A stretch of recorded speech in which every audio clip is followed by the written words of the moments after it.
વાતમાં સોરી એક હતો બંબોડો ને એક હતી દોરી તો ચડે ગોળો ને બંદૂકમાં ચડે ગોળી ભોજો ભૂગત એમ ભણે ફાગણ મહિને હોલી. ભાઈ ભાઈ આવું ક્યારેક ક્યારેક બોલી નાખું.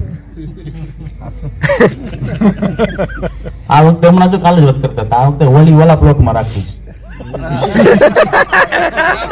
હોલી સાર્વજનિક પ્લોટમાં રાખવી જ નથી. પરમા સાહેબના ઘરની પાછળ છે ને પ્લોટ ખાલી છે, એમાં હોલી ગોઠવી છે રાખી છે. મૂકવાની જરૂર છે. આ રોજ સ્કૂલે જાય ને છોકરા લેવા, એમાં બધે ખબર છે આમ છોકરા આવતા હોય ને એટલે મમ્મી પપ્પા આમ ગેટ ઉપર ડોકા કરે આનંદવાડીમાં. અમારો છોકરો એવો આવ્યો હોળીના દિવસે ઊંધું થાય.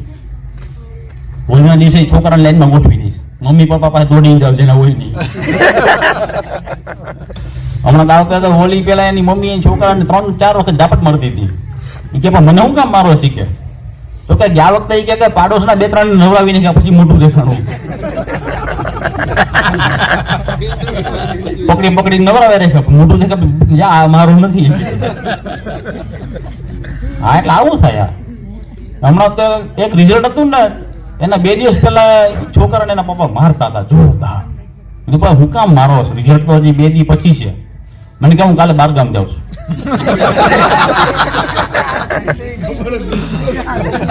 આવા હોય ગયો એક છોકરો કે પપ્પા એ 10મા પછી કઈ લાઈન લઉં પાસ થતો? એના પપ્પા કે તારે જે ગમે એ લાઈન લેજે, એમાં હું. પણ પપ્પા કે હું નપાસ થતો તો બાપા કે ખેતી પાઇપલાઈન ઈ જ પકડવા જેવી છે હોય કે. આ તો હમણાં બધું સારું છે, સીસીટીવી આવી ગયા એટલે બાકી છોકરા કોપી કેસ બહુ કરતા. એક વખત મેં વર્ગમાં છોકરાને પકડ્યો, એના ખીચામાંથી ચિઠ્ઠી નીકળી. ચિઠ્ઠીમાં કેવું હતું ખબર છે? મેં કીધું ઉભો થતો, મને કે હા તારા ઉપલા જમણા ખીચામાંથી ખાલી જગ્યા કાઢ. ખાલી જગ્યા કાઢી. મેં કીધું તારા પેન્ટના ખીચામાંથી જોડતા કાઢ્યા. કે સાહેબ તમને ખબર કેમ પડી? મેં કીધું આ તે લખ્યું ને બધું આમાં છે. ખબર નથી એની તો ચિઠ્ઠી બનાવી. એ ચિઠ્ઠી મારા હાથમાં આવી ગઈ હતી પેલી. ખુશ થઈ ગયો. હા જ્યોતિષ ની વાત કરી તો આ એક જ્યોતિષ પેલા પોપટિયા જ્યોતિષ હતા. પોપટ હોય ને એના પાંજરામાં રાખે, પછી આમ કેટલી બધી ચિઠ્ઠી હોય. એક ચિઠ્ઠી ઉપાડે ચાચથી, પછી ગમે લખ્યું હોય ઓલો માનીને વયો જાય. એક હાવ નૈરો હતો, એને હું મારી ચિઠ્ઠી ઉપાડું. પોપટ ને પૈસા આપ્યા, પોપટ આમ બહાર નીકળો, ચિઠ્ઠી કાઢી, એમાં લખેલ હતું લોકોને છેતરવાના ધંધા બંધ કરો.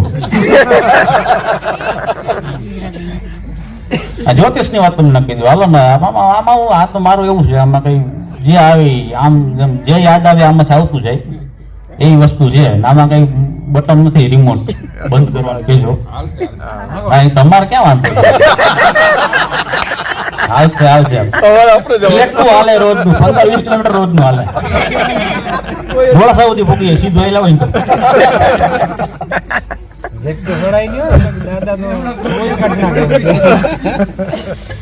એ બધી વાત છે, સાહેબ ની વાત પછી કરીએ આપડે. એટલે વાત એટલે એમ નહીં, પણ એક છે ખરેખર કે આ પરમા સાહેબ ને અંતામાસી ની બે ને એટલો આમ હાલતા હોય ને હારે ને એટલો પ્રેમ જોવો ને મને બહુ આનંદ આવે. બે ને હસવું ને ગમે ત્યારે ખોટું જ નથી લાગતું. બોલો. હા બાકી મેં ઘણા જોયા 2 જણા હોય ને એમાંથી એક ના હસો તો બીજાને ખોટું લાગે. આ તો 2 હારે હશે, કોઈ જાતનું ટેન્શન જ નહીં. બોલો.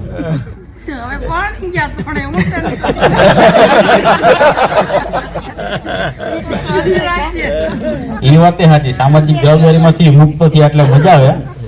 હા એ છે ને ભાઈ, આમાં એવું છે બધું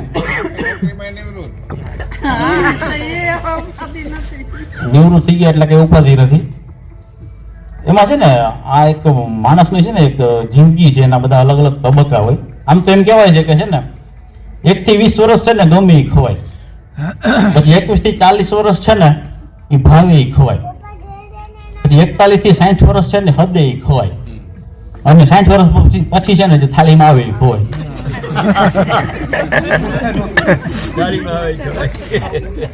આ હકીકત છે. આ બધું આમ આપડે ભલે મજાક લાગે, પણ પછી છે ને એ આખી માણસોની સ્થિતિ આખી બદલાઈ જાય.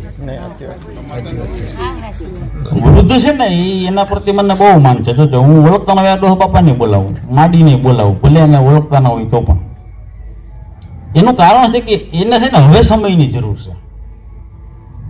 આપણે બધા છે ને 20 વર્ષ 25 વર્ષ 30 વર્ષ છે ને આપણે બધા બહુ કાઢી નાખ્યા કુટુંબમાં આમાં તેમાં. હવે અત્યારે ખાલી પો લાગે એટલે માણસની જરૂર. એક તમને ઉદાહરણ આપી દો, તો થોડીક ભગવાનની વાત છે એટલે થોડીક સમજવા જેવી વાત છે. એક દીકરો હતો, માં હતી, અને ધીમે ધીમે એને દીકરાને મોટો કરે છે, પણ દીકરાના લગ્ન થાય ને એટલે દીકરો નોખો થઈ જાય. એકનો એક દીકરો લગ્ન થઈ ગયા, દીકરો નોખો થઈ ગયો, સિટીમાં રહેવા વયો ગયો, અને થોડોક સમય થયો એટલે અચાનક એક વખત રાત્રે 2 વાગે રિંગ ઉગડી સાદા મોબાઈલમાં. દીકરાએ ફોન ઉપાડ્યો ને તરત જ એની માએ કીધું કે દીકરા આજે તારો જન્મદિવસ છે ને, મને અત્યારે યાદ આવી. ત્યારે દીકરાએ જવાબ આપ્યો કે માં કે ખાલી હેપી બર્થડે કહેવા માટે તમે રાતે 2 વાગે ફોન કર્યો કે તારે આખા દિવસમાં તને ટાઈમ ન મળ્યો? ત્યારે એની માએ કીધું કે દીકરા આજથી 25 વર્ષ પહેલા છે ને કે રાતે 2 વાગે તને જન્મ આપતી વખતે મને કઈ નહીં દુઃખ થયું હોય કે. ત્યારે દીકરો સમજી નથી ગયો, કારણ કે અત્યારે જે છે ને મોટા ભાગે દેખાદેખીનો જમાનો આવી ગયો છે. એની ઘરે દીકરો થયો, એ 5-7 વર્ષનો મોટો થયો, અને પછી પતિ પત્ની કોઈ મોટા મેળામાં વયા ગયા, અને મેળામાં જેવા ગયા એવો થોડીક વારમાં ખબર પડી એનો છોકરો આંગળીએથી છૂટી ગયો, અને એ છોકરો ખોવાઈ ગયો, અને એ પતિ પત્ની બે આકુળ વ્યાકુળ થઈ ગયા, અને માઇકમાં જાહેરાત થવા માંડી કે આ છોકરો એક 5 વર્ષનો છે, ખોવાઈ ગયો, અને જલ્દી મળે તો આપી દેજો ને એને એટલા રૂપિયાનું ઇનામ આપવામાં આવશે ને. ત્યાં તો 10 મિનિટમાં તો એ મેળામાંથી કોઈ છોકરાને ગોતી લેવા, ને એની જે પત્ની હતી ને એ છોકરાને આમ બસ ભરીને આમ તમે જવા દો, વાલ કરવા માંડી ને. એટલે ઓલા પુરુષે કીધું હાલ, તો કે ક્યાં જવું છે? આપણે ગામડામાં રહેવા જવું સાથથી, કે નોકરી ગઈ કે કેમ? તો કે તારો દીકરો એ કે ખાલી 15 મિનિટ તારાથી નોખો પડ્યો તો તું આમ કરવા માંડી, તો મારી માં 25 વર્ષથી આમ ગામડામાં છે તો મને નહીં કઈ થતું હોય કે. આ વસ્તુ છે અત્યારે નથી સમજતા માણસો નથી સમજતા, એ વાંધો છે. અત્યારે તમને ભલે હું જાહેરમાં કહું છું, છેલ્લા 5 વર્ષથી બધાને કહું છું કે મારી સામે જયારે નોકરીના ચાન્સ હતા ને, મારા માટે આખું ગુજરાત ખાલી હતું.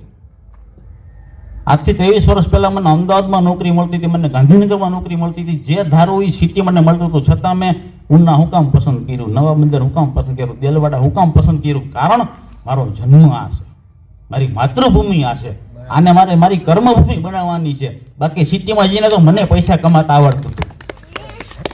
અત્યારે આજે હું બોલું નહીં બોલું તો મને અત્યારે હજારો રૂપિયા મળે એમ છે. સિટીમાં જાવ ને તો પણ નથી કરવું. હું કામ? તો કે આજે લાગણી છે ને તમારા બધાની, મને જ્ઞાન ન મળે ને. પ્રોગ્રામ પૂરો થયો, આલ્યો હા કરે આપણી સામે પૈસા, એ નથી જોતું, આપણે એકબીજાનો પ્રેમ જોઈએ છે એટલે આપણે ભેગા થયા છે.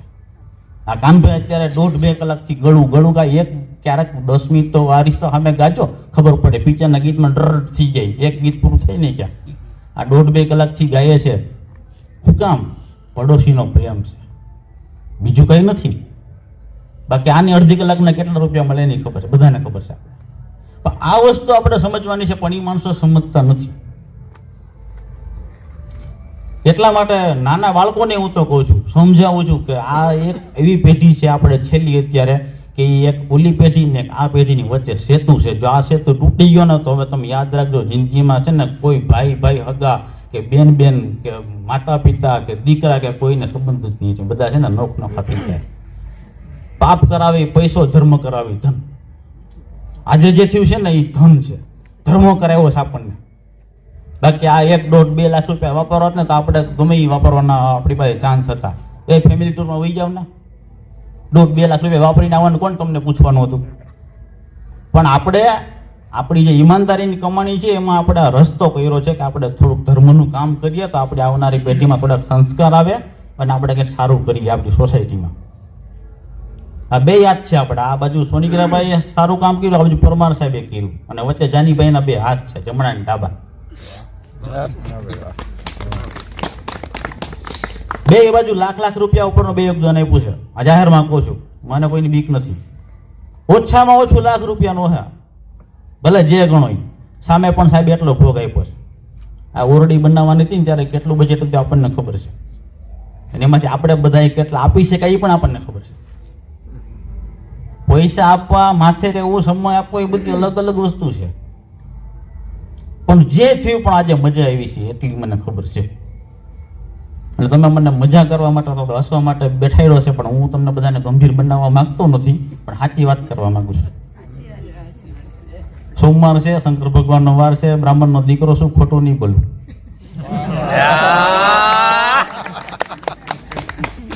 હકીકત છે ને, કોઈ મોઢ જ કહી દેવાનું, પછી ગમે એ હોય, ખોટું લાગે.